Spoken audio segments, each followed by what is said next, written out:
There's a beautiful Eve Ensler TED talk about suddenly my body, she calls it. And in that she references, I was literally a walking head. And I think when I heard that for the first time, I thought that's exactly what I was. I was walking around and I was connected to my brain and all of this information was coming in, but it was coming in as more entertainment for the brain rather than as something I could then pull down into the body and actually live.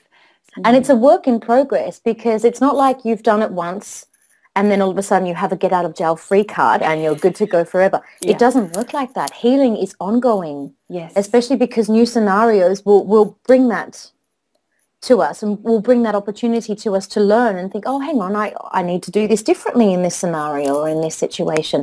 And then there's those people in our lives, those that we knew many, many years ago when we were a different person that will come in again. And it's not easy to respond as that new person. So there's that constant lesson. The universe provides constant opportunities to use your gifts. Can you tell us a bit more about boundary setting for you?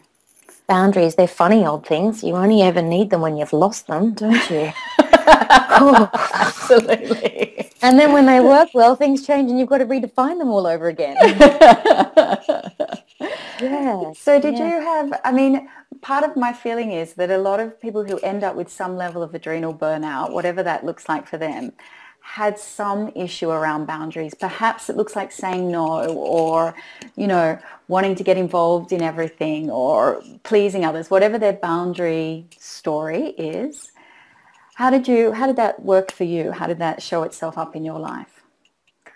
I had to address some of the darker sensations and the darker emotions that were part of my normal state, like stress was. Mm-hmm. And they were things like guilt. Mm-hmm. They were things like obligation. Yeah, they go hand in hand with boundaries. Yeah. And I realized that I had to start with me and myself and start being very honest about what I really, really wanted. Mm-hmm. And then that started changing the dynamics of other things in my life, like the way I would work, how I would work, the amount I would work.